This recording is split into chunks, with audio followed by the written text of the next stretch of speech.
Hello friends, आपके लिए फिर मैं एक इम्पॉर्टेंट क्वेश्चन पेपर लेकर के आया हूं जो आप सभी लोगों के एग्ज़ाम के पर्पज़ से काफ़ी इम्पॉर्टेंट होने वाला है।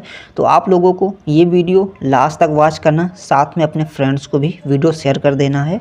और हाँ, अगर चैनल पे पहली बार है तो प्लीज़ चैनल को सब्सक्राइब कर लीजिए। आपको ऐसे ही क्वेश्चंस मेरे चैनल पे देखने को मिलेंगे और आपके एग्ज़ाम के लिए काफ़ी इम्पॉर्टेंट है, तो आप लोगों को लास्ट तक इस वीडियो को वॉच करना।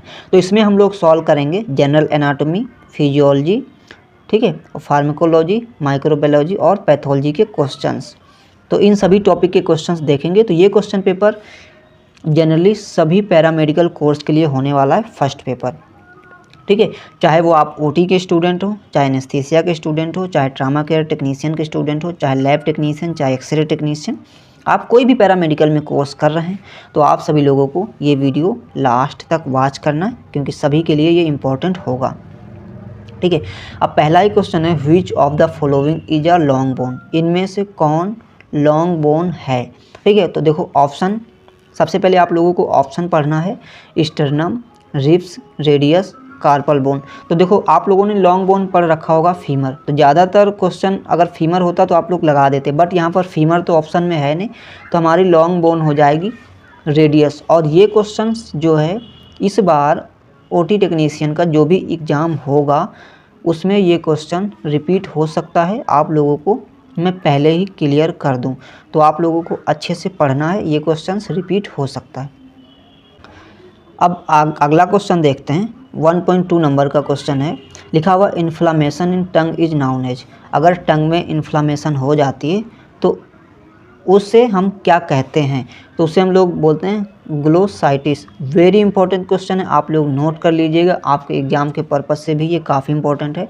ओटी टेक्नीशियन के एग्ज़ाम में ये क्वेश्चन पूछा जा सकता है, इसलिए आप लोगों को इसे अच्छे से तैयार रखना है। तो मैंने आंसर इसका बता ही दिया है, ग्लोसाइटिस। अब अगला क्वेश्चन है 1.3, इसमें लिखा हुआ NIBP stand for. Very important question है, आपके एग्ज़ाम में रिपीट हो सकता है, ठीक है। और ये क्वेश्चन जो है फर्स्ट पेपर या फिर सेकेंड पेपर किसी में भी रिपीट हो सकता है। अगर मान लिया आप ओटी टेक्नीशियन स्टूडेंट हैं, ठीक है, आपका फर्स्ट पेपर में या फिर सेकेंड पेपर, दोनों में ये क्वेश्चंस रिपीट हो सकते हैं। बाकी का अदर डिप्लोमा जो भी है उनके लिए भी काफ़ी इंपॉर्टेंट है। NIBP का फुल फॉर्म होता है नॉन इन्वेसिव ब्लड प्रेशर, ठीक है, नॉन इन्वेसिव ब्लड प्रेशर। अब अगला क्वेश्चन है, brain is a part of, brain का कौन सा पार्ट है इसमें, तो आप लोग क्या इसमें लगाएंगे, इसमें लगाएंगे CNS, सेंट्रल नर्वस सिस्टम, इसका आंसर हो जाएगा, ठीक है। तो इसमें CNS आप लोगों को लगाना है। तो ब्रेन के पार्ट में क्या आ जाएगा, CNS आ जाएगा, सेंट्रल नर्वस सिस्टम। अब अगला क्वेश्चन है 1.5 नंबर का, the respiratory system is made up of trachea, the lungs and, मतलब कौन कौन सा इसमें पार्ट होगा आपका रेस्पिरेटरी सिस्टम का। तो लीवर तो होगा नहीं, ठीक है, पैंक्रियास तो होगा नहीं, ठीक है, और आपका क्या हो जाएगा, डायफ्राम और एसोफेगस। तो यहाँ पर मैं पहले क्लियर कर दूँ, देखो पहले ट्रैकिया आ गया, फिर लंग्स आ गया, अब लंग्स के बाद क्या आएगा, हमारा डायफ्राम आ जाएगा, तो इसका आंसर हो जाएगा डायफ्राम। तो ये भी काफ़ी इंपॉर्टेंट क्वेश्चन था। अब हम देखेंगे ट्रू फॉल्स, ठीक है। तो सबसे पहले ट्रू फॉल्स में पहला ही क्वेश्चन हम लोग देखेंगे। पहला क्वेश्चन कह रहा है the thyroid gland is an endocrine gland, तो क्या है, ये थायराइड ग्लैंड एक इंडोक्राइन ग्लैंड होती है, ठीक है। तो ये क्या हो जाएगा, ट्रू हो जाएगा, ठीक है। अब अगला क्वेश्चन है average life span of platelet is 30 to 40, तो क्या हो जाएगा, प्लेटलेट की 30-40 होती है, तो ये क्या हो जाएगा, रॉन्ग हो जाएगा, क्योंकि 8 से 10 डेज इसकी जो है एवरेज लाइफ स्पैन होती है। अब अगला क्वेश्चन है कि 100% bio availability is achieved by intravenous route, तो एकदम 100% होती है, ठीक है। बायो अवेलेबिलिटी जो है इंट्रावेनस, जो भी आप लोग मेडिकेशन करते हैं इंट्रावेनस में, वेन में जो भी इंजेक्शन देते हैं या फिर कुछ भी, तो उसमें 100% बायो अवेलेबिलिटी होती है। तो ये क्या हो जाएगा, ये हो जाएगा हमारा ट्रू। सो अब अगला क्वेश्चन हम देखेंगे, लिखा हुआ है infection is caused only by bacteria, तो तो इन्फेक्शन जो है आपका केवल बैक्टीरिया से कॉज करता है, तो ये क्या हो जाएगा, गलत हो जाएगा, क्योंकि इन्फेक्शन सिर्फ बैक्टीरिया से ही नहीं कॉज करता बल्कि वायरस से भी कॉज करता है, फंजाई से भी कॉज करता है और पैरासाइट से भी कॉज करता है। ठीक है, ये ओनली बैक्टीरिया से कॉज नहीं करेगा। ठीक है, तो ये क्या हो जाएगा, फॉल्स हो जाएगा। उसके बाद largest organ of human body is skin. ठीक है, तो ऑर्गन की बात कर रहा है तो ये क्या हो जाएगा, ट्रू हो जाएगा, क्योंकि हमारी स्किन जो है सबसे लार्जेस्ट ऑर्गन होता है। अब अगला क्वेश्चन है फिल इन द ब्लैंक्स। लिखा हुआ है graveyard of RBC is known as spleen. ठीक है, तो स्प्लीन को हम लोग ग्रेव यार्ड कहते हैं आरबीसी का। ठीक है, तो ये चीज़ आप लोगों को पहले से पता होना चाहिए। Bile is stored in gall bladder. Bile कहाँ पर स्टोर होता है, गाल ब्लेडर में। तो काफ़ी इंपॉर्टेंट क्वेश्चन है, ये सभी के सभी आपको पहले से पता होना चाहिए, और अगर आप थोड़ा भी बहुत पढ़ाई करते हैं तो आपको पहले से इनके आंसर आ रहे होंगे। अब अगला क्वेश्चन है एबीजी स्टैंड्स फॉर।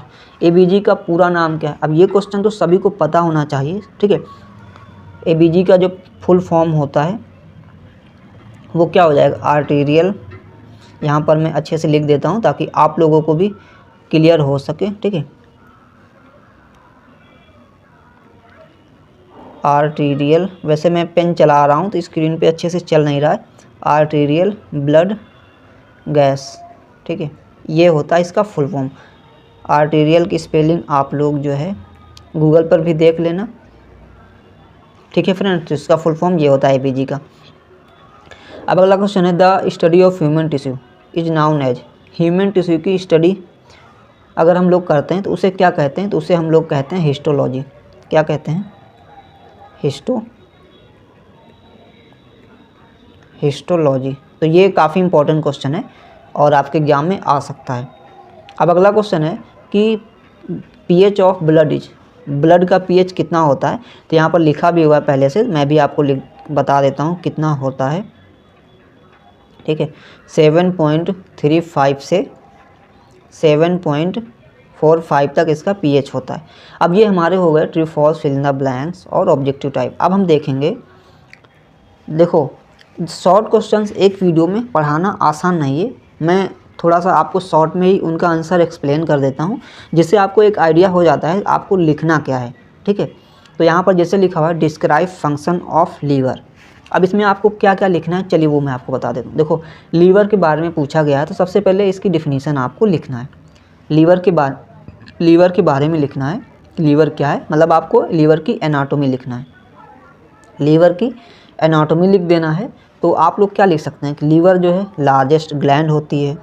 ठीक है, इसमें कितने लोब होते हैं वो सब लिख देना है, इसका कलर कैसा होता है, इसका वेट कितना होता है, ये सारी चीज़ें आप लोगों को एनाटोमी में लिख देना होता है, और ये कहाँ पर सिचुएटेड होता है, ये सब चीज़ें लिखने के बाद आपको लीवर का डायग्राम बनाना होता है। ठीक है, लीवर का डायग्राम बना देना होता है। इस तरीके से लीवर का आप डायग्राम बनाएंगे। उसके बाद आता है लीवर का फंक्शन। अब लीवर के फंक्शन क्या होते हैं, लीवर के फंक्शन फिर आपको लिखना है, तब आपको पूरा यहाँ पर 5 नंबर मिलेगा।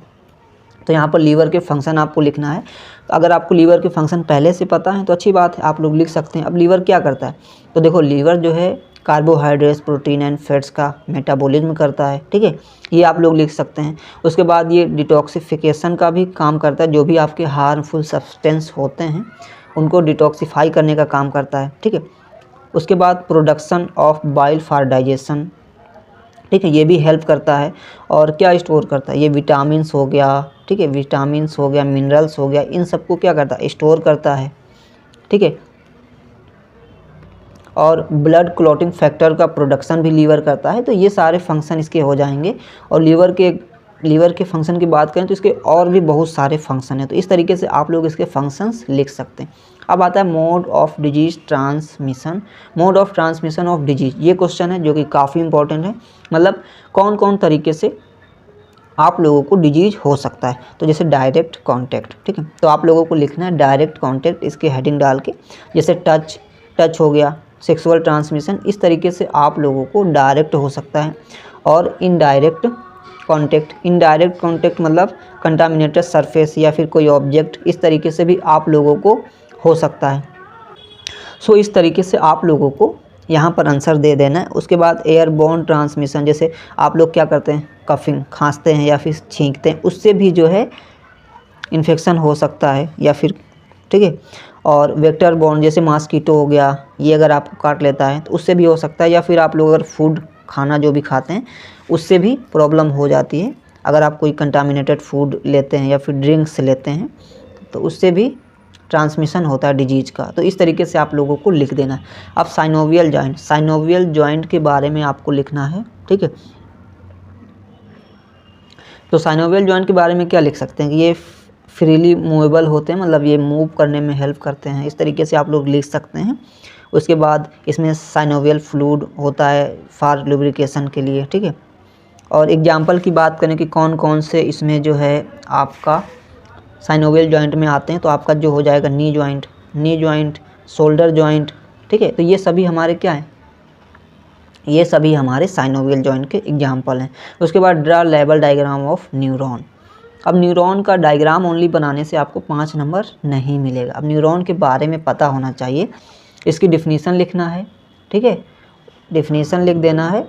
उसके बाद डिफिनीसन के बाद आपको इसका डायग्राम बनाना है, तब जा करके आपको यहाँ पर पूरा नंबर मिलेगा।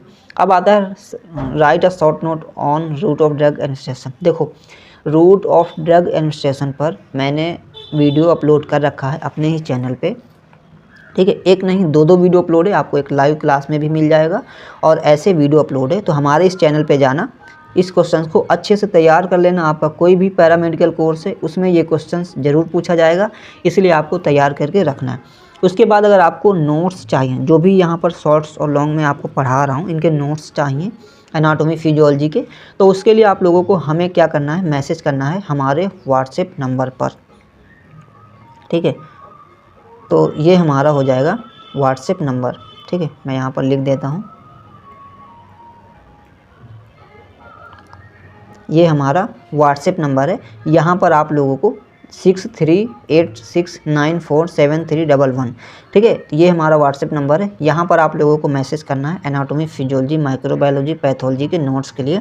तो मैं आपको नोट्स प्रोवाइड कर दूंगा PDF के रूप में आपके व्हाट्सएप नंबर पर ही। बट ये सभी नोट्स क्या होंगे, फ्री नहीं होंगे, ठीक है, फ्री नहीं होंगे। उसके लिए आपको पेमेंट करना होगा, पैसे लगेंगे, तभी मैं आपको नोट्स प्रोवाइड करूंगा आपके व्हाट्सएप पर ही। तो अगर आपको चाहिए, आप कोई भी पैरामेडिकल में कोर्स कर रहे हैं, आपको एनाटॉमी फिजियोलॉजी माइक्रोबायोलॉजी पैथोलॉजी के नोट्स चाहिए, तो आप लोग हमें इस नंबर पर मैसेज कर सकते हैं। बाकी ये नंबर मैं डिस्क्रिप्शन में भी प्रोवाइड कर दूँगा, तो वहाँ से भी ये नंबर आप लोग नोट कर सकते हैं। तो अब ये हो गया। अब हम लोग देखते हैं मेंस्ट्रुअल साइकिल, ठीक है, MC, ठीक है। इसके बारे में एग्जाम में काफ़ी बार पूछा गया है, ठीक है। तो आप लोगों को इसके बारे में पता होना चाहिए, ठीक है। मेंस्ट्रुअल साइकिल, इसके बारे में आप लोगों को लिखना है, ठीक है। अगर आप लोगों ने पढ़ा होगा तो अच्छे से लिख देंगे। इसके क्या क्या फेज होते हैं वो आपको लिखना है, ठीक है। जैसे मेंस्ट्रुअल साइकिल के फॉलिकल हो गया, ओव्यूलेशन हो गया, ल्यूटियल हो गया, ये सभी फेज होते हैं इसके, जो कि आपको लिखना है। और कौन कौन से हार्मोन जो है रेगुलेट होते हैं, जैसे एस्ट्रोजन हो गया, प्रोजेस्टेरोन हो गया, तो ये सब आपको यहाँ पर मेंस्ट्रुअल साइकिल में मेंशन करना है। कितने दिन का साइकिल होता है वो सब आपको यहाँ पर अच्छे से मेंशन करना है। अब क्वेश्चन है answer in details of any 4 of the following, ठीक है। यहाँ पर 4 आंसर करना है। यहाँ पर 6 क्वेश्चंस मिलते हैं, 4 के आंसर लिखना होता है। तो पहला ही क्वेश्चन है describe in detail about digestive system with level diagram. तो देखो GIT क्वेश्चन में ये भी आ सकता है, GIT आप लोग डिस्क्राइब करिए, या फिर डाइजेस्टिव सिस्टम, तो दोनों एक ही चीज़ है, आपको एक ही चीज़ लिखना है, ठीक है। तो डाइजेस्टिव सिस्टम के बारे में आपको कंप्लीट लिखना है, ठीक है। तो इसमें कौन कौन से अंग हैं, ठीक है, जैसे मान लिया कौन कौन से अंग, जैसे माउथ हो गया, इसोफेगस हो गया, स्टमक हो गया, इंटेस्टाइन हो गया, लीवर हो गया, पैंक्रियाज हो गया, इन सब के बारे में आपको डाइजेस्टिव सिस्टम में लिखना है, ठीक है। इसके फंक्शन क्या हो जाएंगे, जैसे डाइजेशन करना है, एब्जॉर्प्शन करना, एक्सक्रीशन करना, डाइजेस्टिव सिस्टम के फंक्शन हो जाएंगे। उसके बाद आपको इसका डायग्राम बनाना है। इस तरीके से आप लोगों को पूरा का पूरा डाइजेस्टिव सिस्टम मेंशन करना है। अब अगला क्वेश्चन है special senses of human body, ठीक है, right in details about ocular anatomy. Ocular anatomy का मतलब आपको आँख के बारे में यहाँ पर लिखना है, जो कि काफ़ी इंपॉर्टेंट है। तो ये क्वेश्चन देखो, ये क्वेश्चन जो है ऑडिटरी सिस्टम, जो मतलब, ठीक है, ऑडिटरी सिस्टम या ऑकुलर एनाटॉमी पे ज़्यादातर क्वेश्चन पूछा जाता है। तो इसमें देखो विजन की बात करें तो आई हो गया, हियरिंग की बात करें, ठीक है, ईयर हो गया, टेस्ट की बात करें तो टंग हो गया, स्मेल की बात करें तो नोज हो गया, टच की बात करें तो स्किन। ये सभी हमारे क्या हैं, स्पेशल सेंसेज हैं, ठीक है। तो इनमें कोई भी आपसे क्वेश्चन पूछा जा सकता है, तो आपको अच्छे से पढ़ लेना। उसके बाद यहाँ पर describe basic disorder of blood coagulation system, ये भी काफ़ी इंपॉर्टेंट है और हर बार लगभग क्वेश्चन पूछा जाता है। तो कौन कौन से डिसऑर्डर हैं, जैसे मान लिया आप लोगों को लिखना है तो haemophilia, deficiency of clotting factor, thrombocytopenia, low platelet count, ठीक है। इस तरीके से आप लोगों को लिखना, जैसे डिसमिनेटेड इंट्रावस्कुलर कोगुलेशन, जिससे हम लोग डिक कहते हैं, DIC। तो इस तरीके से आप लोगों को इसके बारे में भी अच्छे से लिख देना है और अच्छे से पढ़ लेना है। फिर describe the various technique of sterilisation used in hospital, तो इससे रिलेटेड भी हमने क्वेश्चंस सॉल्व करा रखा है, तो आप हमारे चैनल पे ये क्वेश्चन जा करके देख सकते हैं, वीडियो अपलोड है। उसके बाद describe in emergency medical drugs in detail, तो इमरजेंसी ड्रग्स जो हैं उनके बारे में आपको यहाँ पर डिस्क्राइब करना है। जैसे आपको क्या लिखना है, ADR, एड्रेलिन हो गया, एट्रोपिन हो गया, डोपामिन हो गया, नैलोक्सोन हो गया। तो ये सभी क्या है, हमारे इमरजेंसी ड्रग हैं, इनके बारे में आपको पढ़ लेना है। और स्टेरिलाइजेशन टेक्निक में आप लोगों को क्या क्या लिखना है, ऑटोक्लेव के बारे में लिख देना है, कौन कौन सा मेथड है स्टेरिलाइजेशन करने का, जैसे केमिकल मेथड हो गया, रेडिएशन मेथड हो गया। तो सभी मेथड आपको यहाँ पर लिख देना है स्टेरिलाइजेशन में, ठीक है। Define shock, given details about various types of shock, shock के बारे में लिखना है कि शॉक क्या होता है। तो मैंने पहले भी बता रखा है शॉक के बारे में कि एक लाइफ थ्रेटनिंग कंडीशन होती है जिसमें जो है, ठीक है, और ये ब्लड की डिफिशिएंसी से होगा, ठीक है। मतलब कि ये कि ब्लड की सप्लाई जो है रुक जाती है, तो उसमें शॉक की कंडीशन, या फिर लो हो जाती है तो उसमें शॉक की कंडीशन बन जाती है। तो इस तरीके से आप लोग लिख सकते हैं इसकी डिफिनीशन। और टाइप्स की बात करें तो टाइप्स मैंने ऑलरेडी बता रखा है कि कौन कौन से टाइप होते हैं, जैसे hypovolemic shock, cardiogenic shock, septic shock, neurogenic shock, ये सभी इसके टाइप्स हो जाएंगे। तो इस वीडियो में हमने देखा डिप्लोमा इन OT टेक्नीशियन का क्वेश्चन पेपर, फर्स्ट ईयर का फर्स्ट पेपर, जो कि हमने सॉल्व कराया। और ये क्वेश्चन पेपर इसलिए इम्पॉर्टेंट है क्योंकि यही क्वेश्चंस बार बार यूपी स्टेट मेडिकल फैकल्टी में रिपीट होते हैं, ठीक है। तो इसलिए आप लोगों को ये क्वेश्चंस पहले से तैयार अगर आपके हैं तो आपको एग्ज़ाम में किसी भी प्रकार की परेशानी नहीं होगी। तो फिलहाल इस वीडियो में इतना ही था। आप लोग हमारा टेलीग्राम चैनल ज्वाइन कर लीजिए, वहाँ पर आपको इस तरीके के प्रीवियस ईयर क्वेश्चन पेपर ढेर सारे मिल जाएंगे, ठीक है। तो आप लोगों को वो क्वेश्चंस अगर क्वेश्चन पेपर चाहिए तो आप लोगों को हमारा टेलीग्राम चैनल ज्वाइन करना। और बहुत सारी चीज़ें आपको टेलीग्राम पे मिल जाएंगी, जैसे नोट्स, बहुत सारे टॉपिक के नोट्स आपको टेलीग्राम पर टाइम टू टाइम मिलते रहते हैं फ्री में। तो इसलिए आप लोगों को हमारा टेलीग्राम चैनल ज्वाइन करना है, डिस्क्रिप्शन चेक करना है, वहाँ पर हमारा टेलीग्राम का लिंक मिल जाएगा, वहाँ से आप लोग डायरेक्ट ज्वाइन कर सकते हैं।